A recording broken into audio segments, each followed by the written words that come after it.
हाँ, इतने दिन तो कहा नहीं मैंने कहा क्या पता आज से नहीं आया, दूसरे दिन कथा सुनने नहीं आया तो बड़ी समस्या हो जाएगी। अब आज तो आखिरी दिन है, कल आओ नहीं आओ आपकी मर्जी। कल से परेशान नहीं करेंगे आपको, कल से कोई शिकायत नहीं, इसलिए आखिरी दिन कह रहा हूं। इतने दिन तो मैंने कहा चलो ठीक है, कहेंगे कभी बुरा लग गया तो।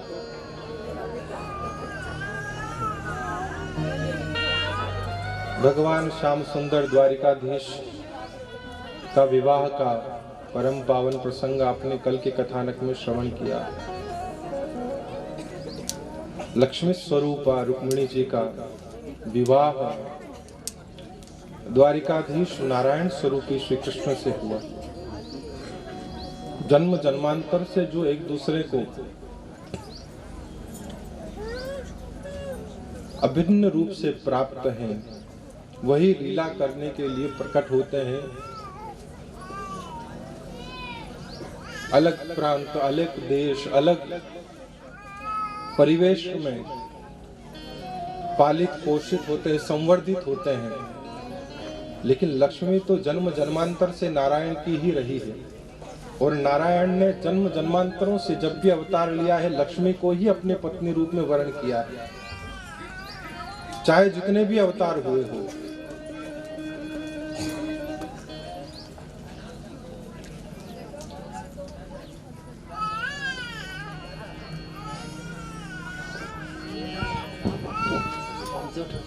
खाटू श्याम सेवा ट्रस्ट द्वारा भी गुरुदेव का स्वागत सम्मान किया जा रहा है और सम्मान करके उनसे आशीर्वाद प्राप्त करने के लिए सभी पधारे।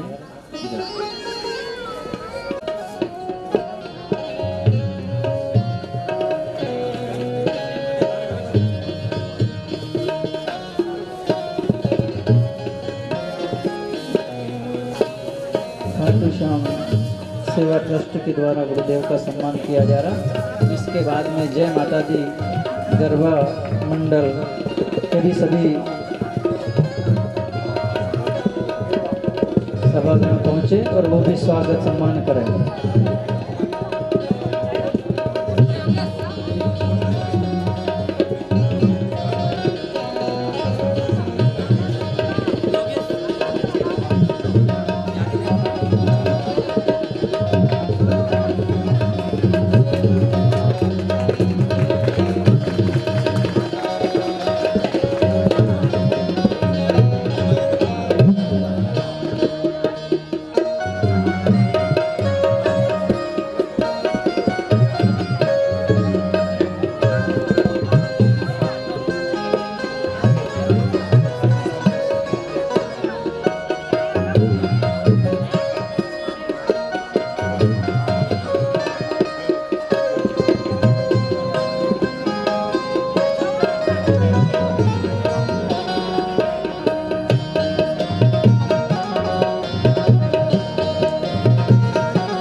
जय माता दी गरबा मंडल वाले भी पधारें और आकर के सम्मान करें।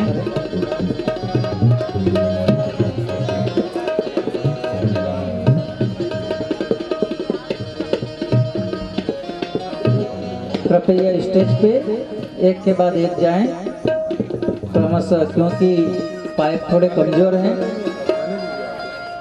माला पहनने का बिना माला से अरे सब आवश्यकता ही नहीं माला।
आप लोगों के लिए लाभदायक है उतना आप हम सभी के लिए फायदेमंद है।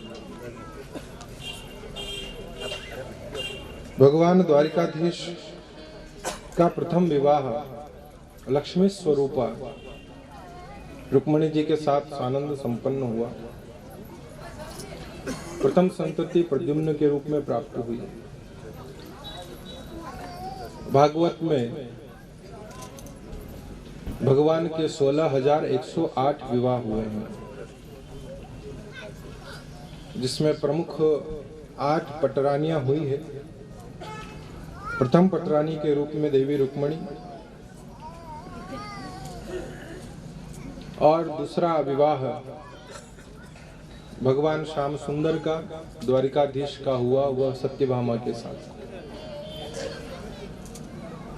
सुखदेव जी महाराज वर्णन करते हैं कि राजन, यह सत्यभामा जिसका विवाह पूर्व में तय जो है किया गया था शतधन्वा के साथ, लेकिन एक विचित्र घटना घटने के कारण जो है द्वारिकाधीश के साथ अपनी कन्या का विवाह सत्यभामा का करवा दिया। वो घटना क्या है? कथा कहती है कि आसीत सत्राजित सूर्यो भक्तस्य परम सखा प्रीतिस्तस्मै मणि प्रादात् सूर्यस्तुष्ट समन्तकम्। यह समंतक मणि का उपाख्यान के नाम से प्रसिद्ध वह भगवान श्री कृष्ण का द्वारिकाधीश का द्वितीय विवाह का कथानक है।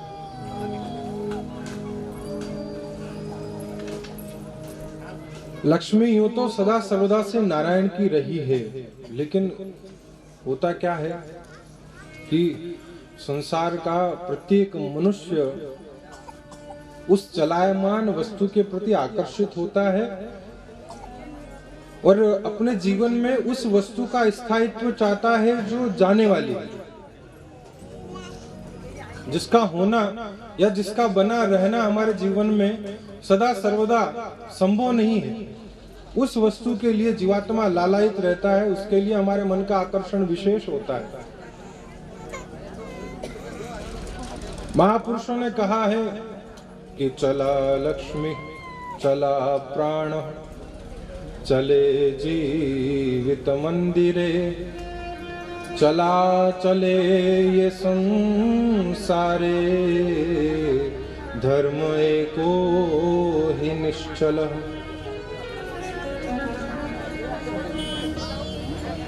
सबसे पहली वस्तु जो बताई जो चलायमान है,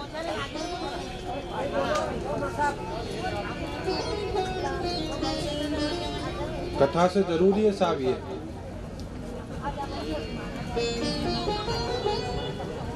हाँ आप वही जा पचे मैंने कह दीजो हो पचे कथा उड़ूंगा, बेखबर है वो, पता ही नहीं है कि वो कथा चल रही है साहब। सभी आपको रोज कह रहे हैं शांति बनाए रखे, कथा चल रही है, बोलना है तो पीछे जाके बैठ जाए। बीच में अपने द्वारा कोई व्यवधान पैदा होता है तो बहुत बड़ा दोष लगता है। मैं निवेदन करूं, सत्संग में आने के बाद 32 अपराध हमसे होते हैं। कितने? 32 दोष गिनाऊं मैं आपको तो ये कथा पूरी उन 32 अपराधों में ही निकल जाएगी। 32 तरह के अवगुण, 32 तरह के पाप हम सत्संग में और भगवान के मंदिर में जाकर के लेकर के आते हैं, यदि उनके ऊपर सावधानी नहीं रखी गई थी। जिसमें सबसे पहला अपराध यह है कथा में व्यवधान उत्पन्न करना। यह अपराध है। आपको लगता है कि अरे हमारी असुविधा, अगर यहाँ आकर के भी आपको सुविधा चाहिए तो फिर क्या मतलब है? सुविधा संसार में बहुत है, वहीं रहे आप। कथा में आकर के भी सुविधा और अपने शरीर की पूरी व्यवस्था का ध्यान रखने के लिए अगर आप कथा सुन रहे हैं, तीर्थ में जा रहे हैं, भगवान के मंदिर दर्शन करने के लिए जा रहे हैं, तो वो व्यर्थ है आपका। तीर्थ में जाकर के यदि थोड़ा सा शरीर को साधा नहीं, थोड़ा सा तपस्या के द्वारा इसे जलाया नहीं, तो फिर वो तीर्थाटन भी किस काम का, वो यात्रा भी किस काम की, वो सत्संग भी किस काम का। महाराज परीक्षित को सुखदेव जी ने आपकी तरह ये गादी जाजम बिछा करके कथा नहीं सुनाई थी, रेत पर गंगा के तट पर 7 दिन तक बैठे रहे थे। आप तो हमें इतना सम्मान देकर के यहाँ ऐसे व्यास आसन पर गादी मोड़े तकिए लगाकर हमारी सुविधा का ध्यान रखते हुए जो है पूरा व्यवस्था करके दे रहे हो। सुखदेव जी महाराज तो एक अश्वत्थ वृक्ष के नीचे, पीपल के पेड़ के नीचे बैठ करके कथा सुनाई। अब सुविधाओं का ध्यान अगर यहाँ भी रखा जाएगा तो फिर कष्ट कहाँ सहोगे। यहाँ कष्टों से निवारण के लिए थोड़ी सी तपस्या करनी पड़ती है। पहले के युगों में सतयुग, त्रेता, द्वापर जो 3 युग थे, इन तीनों युगों में व्यक्ति को कर्म का फल तभी मिलता था जब वो तपस्या करे। बिना तपस्या के कर्म का फल नहीं मिलता था।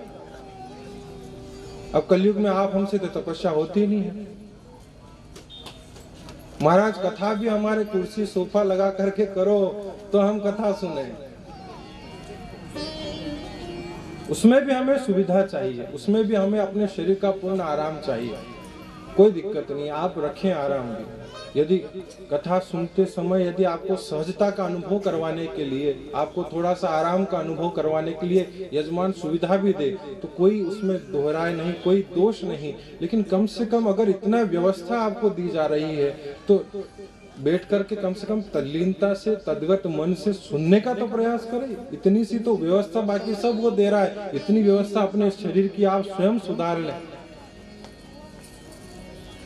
तो पहले के जो 3 युग थे, उन तीनों युगों के अंदर व्यक्ति को कर्म का फल तब मिलता था जब वो तपस्या भी करे, चाहे वो देवता हो, चाहे वो राक्षस हो, चाहे वो यक्ष हो, गंधर्व हो, ऋषि मुनि जो भी हो, जिस किसी श्रेणी का वो हो, सबके लिए विधान था। कलयुग के अंदर भगवान ने इतनी बड़ी सुगमता की है, इतनी सरलता की और इतनी कृपा करी है। भगवान बद्रीनारायण के दर्शन करें, कितने लोगों ने किया, हाथ खड़े करो। भगवान बद्रीनारायण के दर्शन, बद्रीनाथ कौन कौन गया है? गए हैं। क्यों जाते हैं दर्शन करने? दर्शनों के पीछे का उद्देश्य क्या है? भगवान बद्रीनारायण के दर्शन करने के पीछे का भाव क्या है? तीर्थ है इसलिए ही नहीं कि हाँ सब तीर्थाटन है, सब दुनिया जा रही है, गया बद्री न काया हद्री, केवल इतना सब करने के लिए नहीं जा रहा हम जो है वहां पर पहुंच रहे हैं दर्शन करने के लिए। भगवान बद्री नारायण, वहां पर आप कहीं भी जाएं, जितने भी ठाकुर जी के मंदिर हैं उसमें भगवान खड़े हुए हैं अपनी मुद्रा के अंदर, अभय मुद्रा जिसे कहते हैं। भगवान जो खड़े हैं ठाकुर जी, अभय मुद्रा, इस प्रकार से ठाकुर जी आशीर्वाद देते हुए मंदिरों में खड़े रहते हैं। ये जो मुद्रा है हाथ की, इसे अभय मुद्रा कहते हैं, या संस्कृत भाषा में कहें तो कंटक विमोचनी मुद्रा। कंटक विमोचनी मुद्रा मतलब आपके पैर में यदि कोई कांटा लग जाए तो आप ये 2 अंगुष्ठ और तर्जनी के प्रयोग से ही कांटा निकाल पाएंगे, बाकी आप इस उंगली से नहीं निकाल सकते, इससे नहीं निकाल सकते, इससे नहीं निकाल सकते। केवल तर्जनी का प्रयोग और अंगुष्ठ का प्रयोग होगा तो ही वो कांटा खींच पाओगे। भगवान कहते हैं कि मैं भी तुम सब जितने भी संसार के जीवित मनुष्य है, प्राणी मात्र है, तुम्हारे हृदय में काम के, क्रोध के, लोभ के, मोह के, ईर्ष्या के, राग के, द्वेष के ये सब कांटे चुभ रहे हैं। इन कांटों को निकालने के लिए मैं वो कंटका विमोचनी मुद्रा में खड़ा हुआ हूँ कि तुम आओगे मेरे दर पर, मैं तुम्हारे समस्त कांटे एक एक करके चुन लूंगा। ये भगवान की कंटक विमोचनी मुद्रा, अभय मुद्रा, जो अभयता देते हैं, निर्भय बनाते हैं संसार से। तो भगवान बद्रीनारायण अभय मुद्रा में नहीं है, वहां पर भगवान बद्रीनाथ तो तपस्या की मुद्रा के अंदर है। भगवान तप कर रहे हैं, नर नारायण। ये तो सबने सुना है कि नर नारायण जो है तप कर रहे हैं। अब वो तप किसके लिए कर रहे हैं? भाई ब्रह्मा जी तप करे, महादेव तप करे, सनकादिक ऋषि आदि जितने भी योगी यति तपी हुए हैं वो तप करे तो समझ में आता है कि भगवान के लिए तप किया जा रहा है साहब, भगवान को प्राप्त करने के लिए तपस्या कर रहे हैं। लेकिन भगवान तप कर रहे हैं, वो किसके लिए करेंगे? भगवान किसके लिए तप कर रहे होंगे? वराह पुराण के अंदर कथा आती है कि भगवान महादेव और पार्वती का स्थान था ये, जहां भगवान बद्रीनाथ नर नारायण के रूप में विद्यमान है।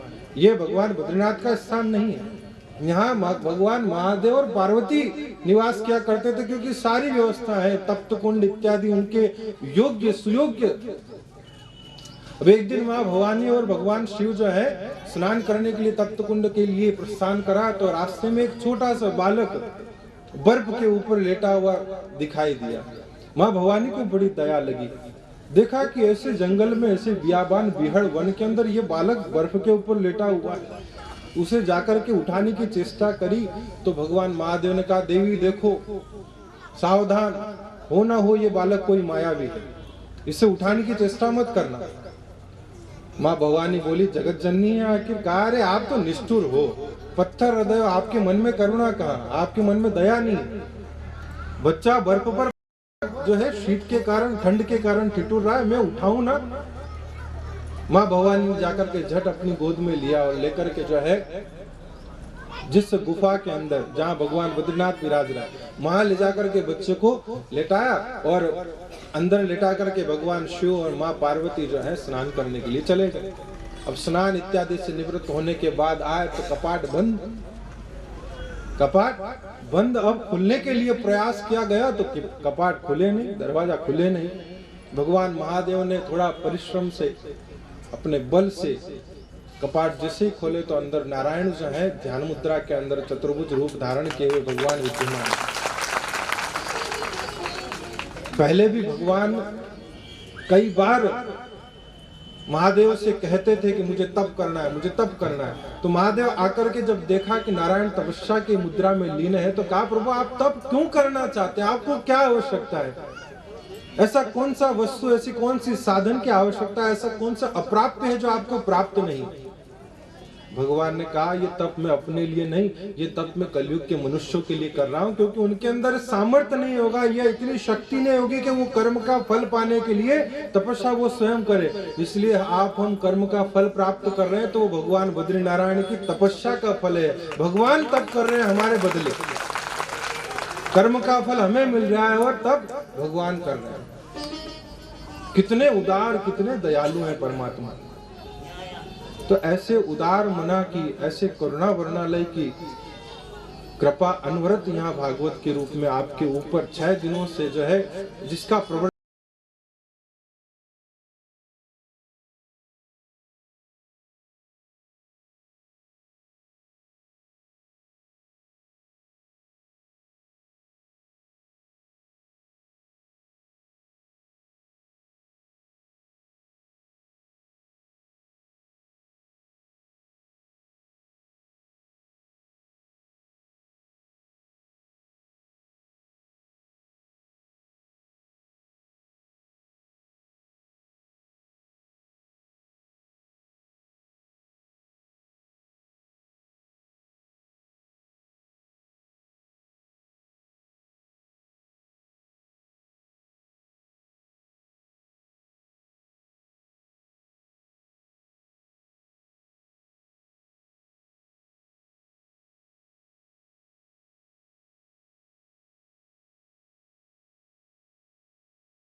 और यहाँ आकर के भी यदि वही भाव घर के ही, वही अपनी सुविधा के ही, वही अपनी सुलभता के ही यहाँ आकर के भी तलाश किए, तो आप वंचित रह जाएंगे।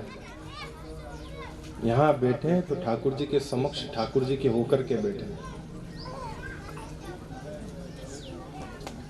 आज पूरे कथा का सार, पूरे 6 दिन की कथा आपने जितनी सुनी है, वो 6 दिन की कथा का सारांश आपको 7वें दिन के अंतर्गत मिल रहेगा।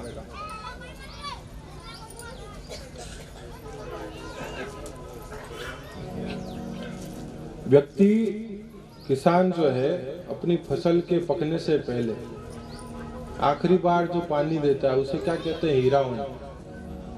कि साहब बस अब धान पाकवा आई गया, अब तो हीरावण देनी बाकी है। ये 7वां दिन जो है हमारी कथा का हीरावण है आप सबके लिए। अगर ये पाकर के भी अगर खाली रह गए तो फिर तो भगवान ही मालिक के साथ। तो मैं निवेदन कर रहा था, व्यक्ति उस वस्तु का स्थायित्व अपने जीवन में चाहता है जो चलायमान है, जो समाप्त प्राय है, जो नष्ट होने वाली है। ऐसे कौन तत्व हैं जिनके बारे में महात्माओं ने बताया है कि चला लक्ष्मी, चला प्राण, चले जीवित मंदिरम, और चला चलेच संसारे, धर्म एको ही निश्चल। जो चलायमान है, सबसे पहली वस्तु, सबसे पहला भाव, वो लक्ष्मी। चंचल है, चलायमान है, लेकिन व्यक्ति सबसे पहले उसी चलायमान लक्ष्मी को अपने जीवन में स्थायित्व देने के प्रयास करता है कि लक्ष्मी कहीं मुझसे जाए ना, लक्ष्मी मुझसे रूठे ना। चलती हुई लक्ष्मी किसी को पसंद नहीं, ठहरी हुई स्थायित्व वो लक्ष्मी सबको पसंद है। लेकिन उसके लिए भी महात्माओं ने उपाय बताए हैं कि लक्ष्मी का निवास हो। उसके लिए भी 3 तरह के जो है लक्ष्मी के उपभोग करता बताए गए। इसके व्यय करता, इसको खर्च करने वालों की 3 श्रेणियां हैं, उत्तम, मध्यम और अधम। उत्तम कोटि का व्यय करता वह है लक्ष्मी का जो लक्ष्मी को अपनी पुत्री की तरह माने, लक्ष्मी को, संपत्ति को, संपदा को, वैभव को अपनी पुत्री की तरह उसे मानते हुए उसका लालन पालन पोषण करें। अब साहब, पुत्री का व्यवहार पुत्री की तरह मानना मतलब क्या? जैसे आपके घर की कन्या एक निश्चित आयु के उपरांत, और वैसे तो कन्या को जब आपके घर में कन्या रत्न प्राप्त होता है तो आपके दिमाग में ये धारणा उसके जन्म से ही प्राप्त हो जाती है। उसके जन्म से ही आपके जीवन में ये भाव आ जाता है कि कन्या जो है पराया धन है, कन्या पराया धन। लेकिन इसका मतलब ये नहीं कि आप उसके लालन पालन पोषण में कहीं कोई कमी रखते हैं। बड़े लाड से, बड़े दुलार से, बड़ी नाजों से उसका पालन पोषण करते हुए एक निश्चित आयु के उपरांत उसका विवाह किसी सुयोग्य वर ढूंढ करके उसके साथ में उसका पाणी ग्रहण संस्कार करवा देते हैं। उसके लायक हो, जो उसे निभा सके, जो उसकी मान का, उसकी मर्यादा का, उसके सम्मान का, उसके भावों का जो है सम्मान कर सके। ऐसे सुयोग्य वर को तलाश करके आप अपनी पुत्री का विवाह करवा देते हैं। तो प्रथम उत्तम कोटि का व्यय करता लक्ष्मी का जो अपनी संपत्ति में अपनी पुत्री का भाव रखते हुए अपनी संपत्ति का सुनिश्चित समय आने के उपरांत भगवान से ब्याह कर दे, नारायण से। क्यों? क्योंकि लक्ष्मी नारायण की पत्नी है, नारायण की अर्धांगिनी। अब साहब, नारायण से ब्याह करने का मतलब कि जो अपनी लक्ष्मी अर्थात अपनी संपदा का, अपनी संपत्ति का किसी परोपकार के, किसी दान के, किसी यज्ञ के, किसी अनुष्ठान के कार्यों में जो है उसे व्यय करे, ये भगवान के साथ ब्याह करवाना हुआ। जो हमारे भाई श्री कमल जी ने जो है ये पुरुषार्थ, ये उपक्रम किया, इनके द्वारा यह भागवत का आयोजन अपनी लक्ष्मी का, अपनी संपदा का भगवान से ब्याह करवाना हुआ। कि साहब रिटायरमेंट हुआ तो लोग पार्टी करते हैं, पिकनिक पर जाते हैं, कोई फॉरेन चला गया, कोई कहाँ चला गया, कोई पार्टी मना रहा है, मौज मस्ती कर रहा है, खाने पीने में, उड़ाने में। लेकिन इन्होंने अपनी संपदा, अपनी संपत्ति को भगवान की सेवा में ठाकुर जी के निमित्त व्यय किया। तो ये लक्ष्मी का पुत्री के समान पालना, उसकी एक आयु हो जाए, संग्रह हो जाए, उसके बाद धार्मिक अनुष्ठान में, धार्मिक कृत्यों में उसका व्यय कर दिया, तो ये हो गया भगवान के साथ लक्ष्मी का ब्याह। दूसरा जो मध्यम कोटि का व्यय करता होता है, खर्च करने वाला, वह लक्ष्मी को अपनी माता के रूप में देखता है। माता के रूप में माने जो अपने लिए आवश्यकता पड़ने पर जितनी जरूरत हो, जैसी आवश्यकता हो उतना खर्च करे, फालतू ना उड़ाए। इधर उधर के व्यर्थ के कामों में लक्ष्मी का अपव्यय ना करे, मितव्ययी बन करके कम खर्चीला और जहाँ जरूरत हो वहां ही पैसा लगाए। वो तो लक्ष्मी का मध्यम कोटि का व्यय करता हो गया। जो अपनी संपत्ति को मां मान करके खर्च करता है। अधम कोटि का व्यय करता, जो अधम कोटि का खर्च करने वाला है, वह अपनी संपदा को, अपनी संपत्ति को पत्नी का भाव दे करके, पत्नी मान करके खर्च करता है। मतलब खाऊं न खवाऊं मर जाऊं तो सिखाए जाऊं, नातिनरु पोतिनों को मेरो यह स्वभाव रे। जो केवल अपने स्वार्थ की पूर्ति के लिए, अपने ऐशो आराम के लिए, अपनी मौज मस्ती के लिए, संसार के विभिन्न सुखों का उपभोग करने के लिए जो लक्ष्मी का व्यय करे, वो सबसे अधम कोटि का व्यय करता है। जो लक्ष्मी के प्रति पत्नी भाव रख करके लक्ष्मी का अपव्यय करता है, दुरुपयोग करता है। 3 कोटियां भागवत के अंदर बताई गई। उत्तम कोटि जो पुत्री भाव रखे, वह उसकी स्थिति है दान, उसकी गति जो है, उस धन की गति है दान। मध्यम कोटि के व्ययकर्ता के धन की गति है भोग, जो अपने लिए उपयोग करे, अपने शरीर का पालन पोषण कर ले। और अधम कोटि का व्ययकर्ता जो है, उसके लिए भागवत में स्थिति बताई, जो लक्ष्मी को पत्नी मान करके खर्च करे, उसके धन की स्थिति है नाश, उसका धन किसी काम का नहीं, वह केवल उड़ाने में ही व्यर्थ हो रहा है, वह केवल दुरुपयोग में ही जा रहा है। भगवान श्याम सुंदर द्वारिकाधीश ने ये बात अपने नगर में रहने वाले सत्राजित नाम का एक यदुवंशी, सत्राजित जो था वह भगवान सूर्य का सखा और भक्त दोनों था। आसीत सत्राजित सूर्यो भक्तस्य परम सखा, जो द्वारिका में रहता था, सूर्य का सखा भी है और सूर्य का भक्त भी है। और भगवान सूर्य ने इसकी मित्रता और इसकी भक्ति से प्रसन्न होकर इसे ऐसी मणि प्रदान करी जिसका नाम स्यमंतक। वो मणि दे करके भगवान ने, सूर्य ने इसे कहा कि ये मणि तुझे 1.25 मण सोना रोज देगी। कितना? 1.25 मण सोना डेली। भगवान श्याम सुंदर ने कहा सत्राजित को जाकर के एक परामर्श, एक सलाह दी कि देखो सत्राजित, संसार में हर इंसान, हर व्यक्ति चाहता है कि मैं लक्ष्मी को अचल कर लूं, लेकिन लक्ष्मी चलायमान है। चला लक्ष्मी, चला प्राण चले जीवित मंदिरम। देखो सत्राजित, ये तीनों चीजें चलायमान है, खत्म होने वाली, जाने वाली। लक्ष्मी सबसे पहला, चला लक्ष्मी, लक्ष्मी चलायमान है। दूसरा चला प्राण, प्राण, हमारे जो प्राण है, हमारे शरीर को आप जितना ही प्रयास कर लो, कितनी ही कोशिशें कर लो, बालों की सफेदी को आप रोक नहीं सकते, दांतों के खिरणों को आप रोक नहीं सकते, हाथ पैरों के घुटनों के दर्द को आप रोक नहीं सकते।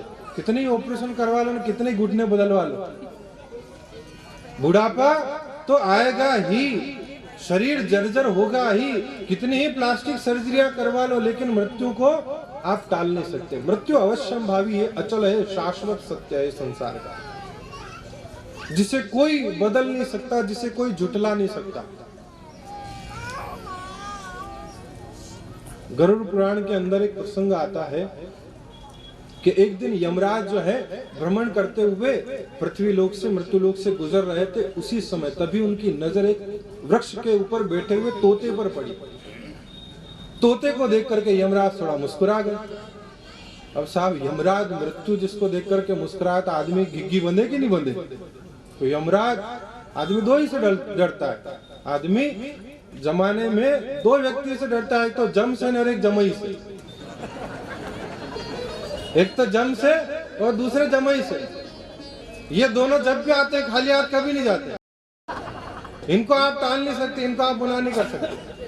हमारे जमाई साहब बहुत अच्छे हैं साहब हो। हाँ, हमारे सुहासरा के सब जमाई सब बढ़िया है, सब अच्छे। लेकिन ये दोनों को आप मना नहीं कर सकते, आएंगे तो फिर लेके ही जाएंगे। तो अब यमराज देख करके मुस्कुराए तो साहब तोता जो है बेचैन हो गया कि यमराज मुझे देख करके हंसे, इसका मतलब अपनी शामत आने वाली है। अब बेचारा टेंशन के मालिक बीमार हो गया, बुखार आ गया साहब। बुखार आया तो एक दिन क्या हुआ, गरुड़ जी उस तोते के मित्र थे। गरुड़ जी अपने मित्र से मिलने के लिए आए। गरुड़ जी ने देखा कि मित्र तो बिस्तर में पड़ा हुआ, बीमार है, रुग्ण है। पूछा, मित्र क्या हुआ, क्या कारण है तुम्हारी बीमारी का? अरे महाराज गरुड़ जी क्या बताऊं, बड़ी आफत मुसीबत आने वाली है लगता है। क्यों, ऐसा क्या हो गया? मैंने देखा आज मैं जब दिन में जो है दोपहर को बैठा हुआ था अपने घोंसले के बाहर वृक्ष की डाली पर, उधर से यमराज का निकलना हुआ। यमराज जो है मेरी तरफ देख करके मुस्कुराए। अब साहब यमराज देख करके मुस्कुराए तो मुझे तो बड़ा डर लग रहा है, मुझे बड़ा भय लग रहा है कि हो न हो मेरी मृत्यु आने वाली है, मेरे दिन उल्टे होने वाले हैं। आप ऐसा कोई प्रयास करो, आप ऐसा कुछ युक्ति, ऐसा कोई उपाय, ऐसी कोई तरकीब नंबर 13 निकालो नहीं महाराज, कि ये जो है मृत्यु जो है, यमराज जो है मुझे किसी प्रकार का कोई कष्ट ना दे, मैं मृत्यु से बच जाऊं, मैं काल से बच जाऊं। अब साहब काल से बचना किसके लिए संभव हो पाया? आदमी कितने ही युक्तियां लड़ा ले, कितने ही उपाय, कितने ही तरकीब निकाल ले, लेकिन मृत्यु को भला टाला जा सकता है? एक आदमी को यमराज लेने के लिए आए और यमराज ने कहा कि भैया चलो तुम्हारा वक्त हो गया है। अब सब आदमी घबरा गया, यमराज को देख करके बड़ा परेशान हुआ। उसने कहा, अरे महाराज अभी तो बहुत काम बाकी है मेरा, मैं ऐसे कैसे आपसे जो है बिना किसी सूचना, बिना किसी नोटिस के आप आधम के सीधे मेरे घर और कह रहे हो चलो। यमराज ने कहा, बस तुम्हारा टाइम पूरा हो गया, चलने की तैयारी करो। उसने कहा, महाराज अच्छा चलो ठीक है, मैं आपके साथ चलूं, लेकिन एक आप थोड़ी देर तनिक ठहरे, तनिक बैठे, थोड़ा आसन ग्रहण करें, कुछ चाय पानी वगैरह आपकी की जाए। यमराज ने कहा, नहीं, अभी इतना वक्त नहीं है, जल्दी में हूँ, थोड़ा हड़बड़ी हूँ, तुम तुरंत चलो। उसने कहा, अरे महाराज ऐसी भी क्या जल्दी, कसी बेसा कमार थोड़ी रही था कि वहां घरे, थोड़ी देर ठहरो, थोड़ी देर बिराजो तो सही आसन पर। वाह साहब, यमराज को आसन पर बिठाया। उसने कहा कि आप थोड़ी देर यहाँ ठहरो, मैं आपके लिए चाय पानी का इंतजाम करके लाता हूँ। अब साहब वो व्यक्ति गया अपने अंदर मकान में, घर में गया, रसोई घर में खूब दूध जो है केसर बादाम पिस्ता विस्ता डाल करके भांग वांग घोट करके और जो है दूध ला करके यमराज जी को दिया। किलो साहब यमराज जी आपकी सेवा में, केसर बादाम पिस्ता का मलाई मार के जो है दूध लाया हूँ, आप इसको आरोगो और ले जाना ही है तो खा पी करके चलो, भूखे पेट काहे को चले। यमराज ने कहा, हाँ सही बात। ये पहला आदमी मिला जो घर में इतना बुला करके सम्मान दे रहा है, इतनी इज्जत दे रहा है, नहीं तो लोग देखते ही जो है बाहर न भैजीरे करने लग जाते, पूरा खानदान याद आ जाए मुझे देख करके। ये आदमी मिला भला मानुस जो इतनी इज्जत दे रहा है मृत्यु को भी। यमराज बड़े प्रसन्न हुए और जो है गिलास लिया साहब, और यमराज जी ने एक घूंट में ही गिलास था। अब साहब वो बादाम ने, केसर ने, पिस्ता ने, मावे की कतरन ने, थोड़ा बहुत भांग का असर जो हुआ तो यमराज को तो नींद आ गई। यमराज वहीं बिस्तर पर ही, आसन पर ही लुढ़क गए। अब ये भला आदमी पहुंचा जो उसने यमराज की लिस्ट उठाई, देखा तो इसका नाम सबसे ऊपर ही ऊपर था, इसका नाम सबसे ऊपर ही ऊपर था। इसने लिया पेन और करेक्शन करके अपना नाम मिटा करके सबसे नीचे कर दिया। अब साहब लिस्ट वापस जहां की तहां रख दी। थोड़ी देर बाद यमराज जी को होश आया। यमराज जी ने कहा, अरे वाह भैया, क्या तुमने ये क्या पिला दिया मुझे, ये कौन सा था जाम जो तूने पिला दिया, इस सर फिरे का सारा सिस्टम हिला दिया, ये क्या पिलाया था भैया तूने। बड़ा आनंददायक था, बड़ा मजा आ गया इसे पी करके, मैं तुझ पे बड़ा खुश हूँ, मैं तुझ पर बड़ा प्रसन्न हूँ। मेरी लिस्ट में सबसे पहले तेरा नाम था, अब वो लिस्ट कैंसिल, अब मैं ऊपर से नहीं, अब नीचे से जो है गिनती करूंगा, अब मैं नीचे से गिनती करूंगा। अब साहब उसने माथा पकड़ लिया क्या मरे राम मरे, क्या बाप जी मारिया, नीचे भी मारो, नाम सबकी पहला है। तो आप चाहे जितनी लाख कोशिश कर ले साहब, मृत्यु को टाला नहीं जा सकता।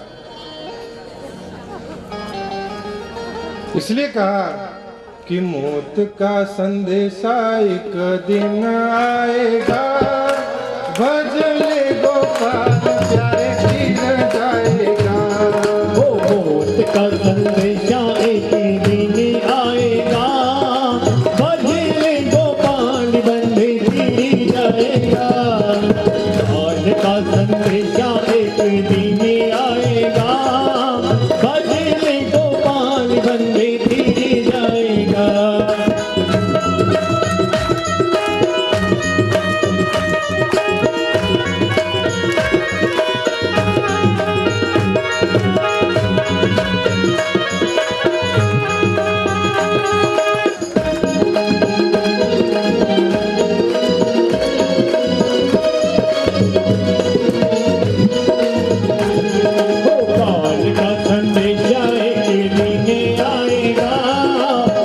पाल का संदेशा एक दिन आएगा, भजन गोपाल बंधे फिर जाएगा, वो भजन गोपाल बंधे फिर जाएगा।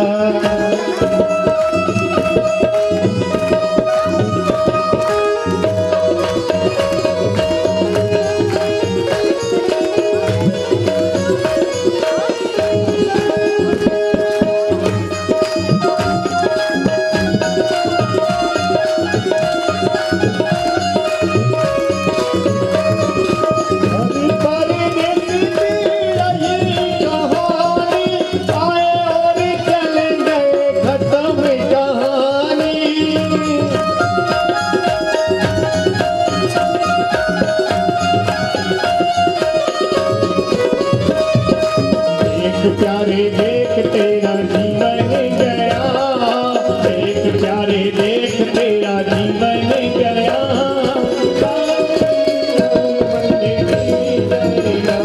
वो भजन गोपाल बंधे फिर जाएगा, पाल का संदेशा एक दिन आएगा, भजन गोपाल बंधे फिर जाएगा।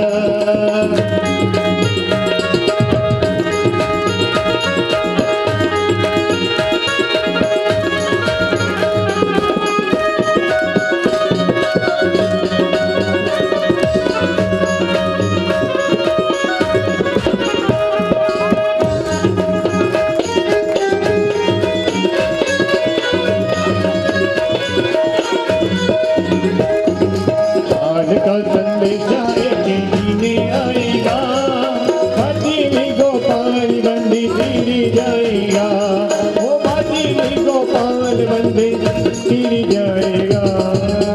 संतान तो है नहीं, एक लड़की है वो भी ब्याह करके जो है अपने घर चली जाएगी। ऐसा करो कि इस मणि को जो है महाराज उग्रसेन को दे दो, प्रजा के कल्याण के कार्यों में काम आएगी।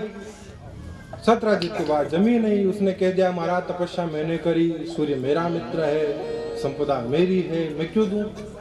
आप कौन होते हो बिना मांगे सलाह देने वाले? भगवान द्वारिकाधीश ने कहा भैया मैं तो परोपकार के लिए परमार्थ के लिए आया था सलाह देने, अब तुम्हारी मर्जी, मानो ना मानो तुम्हारा अपना मन। भगवान तो कह करके भूल गए उस बात को। अब एक दिन इसका भाई प्रसेन जो है मणि को एक लॉकेट के अंदर सजा करके गले में टांग करके निकला द्वारिका वालों को दिखाने के लिए। मणि का प्रदर्शन करते करते जो है घूमते घामते वन में चला गया।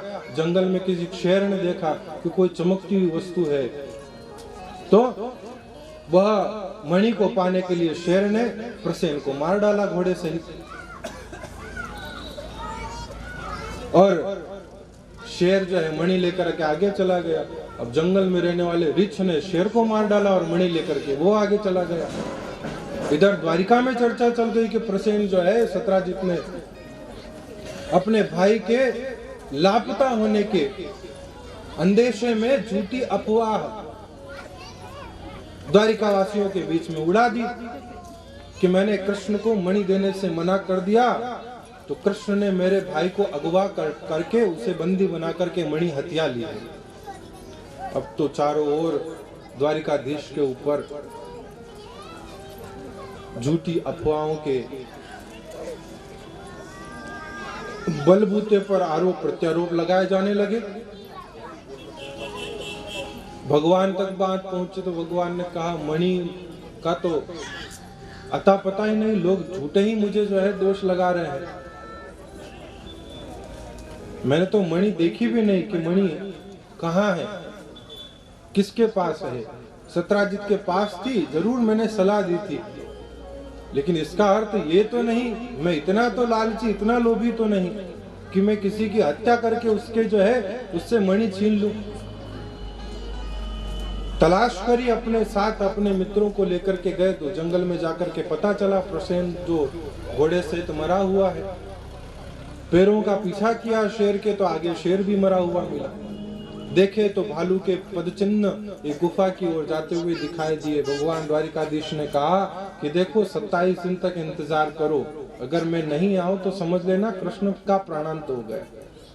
अंदर गए तो भालू के बच्चे जो है छोटे छोटे वह मणि से खेल रहे थे। भगवान ने जाकर के मणि ले ली मणि ले ली तो यह बच्चे चिल्लाने लगे, अरे चोर, अरे चोर, अरे चोर। अंदर से जो है बड़ा भारी रिक्षराज आया, भालू और आकर के भगवान द्वारिकाधीश के ऊपर झपटा। खूब द्वंद्व हुआ, खूब लड़ाई मची। 27 दिन तक लड़ते लड़ते भालू की नस नस ढीली हो गई भगवान के प्रहार से, भगवान की लातों से, भगवान की घूंसों से, भगवान की मुष्टिक के बल पर जो है जब सारा बल निकल गया शरीर का तो चरणों में गिरे, हे मेरे रघुनाथ मुझे क्षमा कर। अब पहचाना कि ये तो मेरे राघवेंद्र सरकार हैं। वेश थोड़ा परिवर्तित था ना, मोर मुकुट लेकर के आए थे, मोर मुकुट धारण करके बंसी जो है अपनी कांख में खोस करके आए थे, तो पहचान नहीं पाए। भगवान ने पूछा, अरे रघुनाथ कहने वाले तुम कौन? अरे प्रभु मैं आपकी सेना का सबसे बूढ़ा, सबसे वयोवृद्ध भालू जामवंत। ओ हो जामवंत जी आप? भगवान बड़े प्रेम से हृदय से आलिंगनबद्ध होकर के जामवंत जी से मिले। कथा सारी सुनाई भगवान ने कि ऐसा ऐसा हुआ है, इस मणि के चक्कर में न जाने कितने झूठे लांछन मेरे ऊपर लग रहे हैं। जामवंत जी ने कहा, प्रभु आप मणि ले जाओ, लेकिन मणि अकेले नहीं ले जाओगे, खाली माली मणि नहीं ले जाओगे, मैं आपको साथ में अपनी कन्या भी जामवंती भी आपके चरणों में समर्पित करता हूं।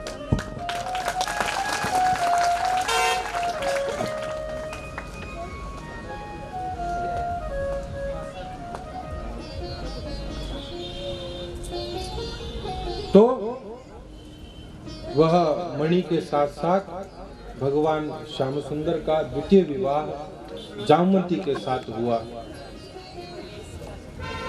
बोलिए भक्तवत्सल भगवान की, सद्गुरु देव की। हमारे बीच में परम पूज्य संत, कुर्सी लगा।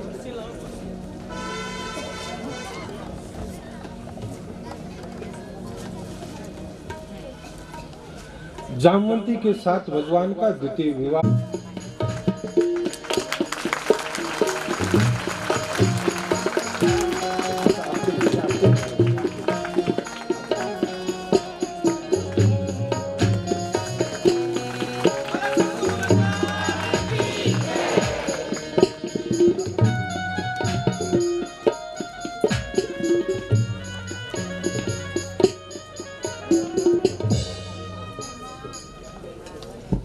अब सब यथासत पर बैठ जाएं, मंच के समीप जो भी खड़े हैं सब बैठ जाएं।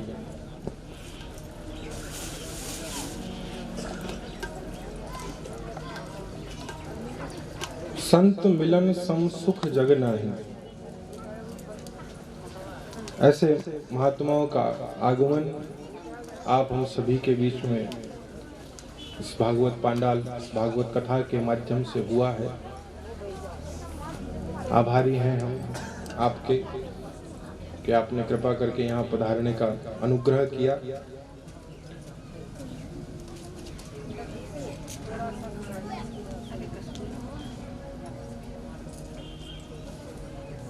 आप कुछ फरमाएंगे?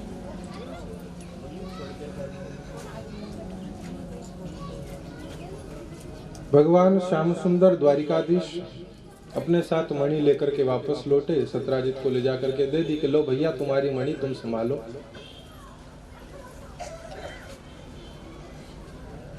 अब तो लोगों ने फिर वापस चर्चा करनी शुरू कर दी कि देखो सत्राजित ने जो है झूठाई कलंक कृष्ण के सिर मर दिया मणि चोरी करने का, जबकि उसका भाई स्वयं अपने अपराध में, अपनी गलती के कारण, अपनी असावधानी में जाकर के जो है मृत्यु को प्राप्त हो गया। सत्राजित कितना बुरा है जो कृष्ण के ऊपर झूठा कलंक लगा दिया। अब सत्राजित ने मन में विचार करा कि इस कलंक को कैसे धोऊं, लोग चारों ओर अपनी निंदा कर रहे हैं। तो उसके मित्रों ने आकर के उससे कहा कि देखो भैया, द्वारिका में रहकर के द्वारिकाधीश से यदि दुश्मनी रखी तो लोग तुम्हारा जीना दुभर कर देंगे। जीवन भर यह जो है दोष, ये कलंक तुम्हें याद दिलाते रहेंगे लोग। अब इसका निवारण यदि चाहते हो तो मणि और अपनी कन्या जो है भगवान द्वारिकाधीश को सौंप दो। सत्राजित ने कहा कि मैंने तो उसका जो है विवाह तय कर दिया, सद्धनवा के साथ सगाई कर दी। लोगों ने कहा अरे तो सगाई ही तो की है, बात ही तो है।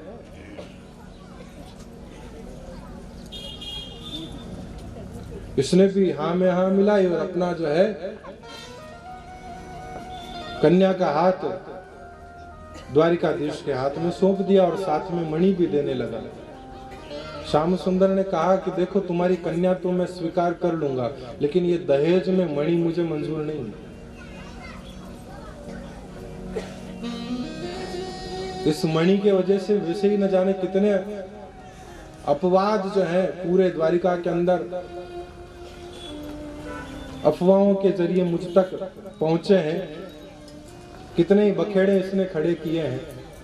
और यह संपदा, यह धन, यह लक्ष्मी यदि इसके ऊपर स्वामित्व का अधिकार जताया गया तो यह फसाद या झगड़े ही खड़े करेगी।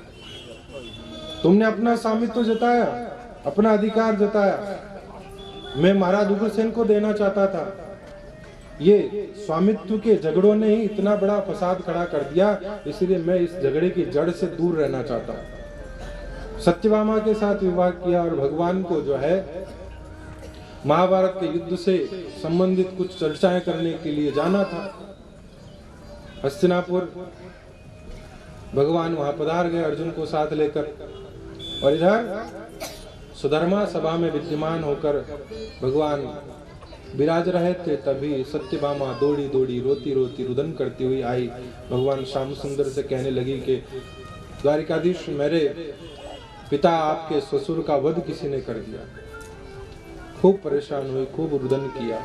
भगवान वापस आए, आकर के अपने ससुर जी का अंतिम संस्कार इत्यादि संपन्न करवाया। सत्यभामा को सांत्वना दी, पता किया कि भाई कौन है करने वाला। तो पता चला कि जिसके साथ सत्यभामा की सगाई तय की गई थी उसी सतधनवा ने सत्राजित को मार डाला और मणि भी वो लेकर के भाग गया। सतधनवा ने सोचा कि लड़की नहीं मिली तो क्या होगा, मणि तो अपने कब्जे में करो।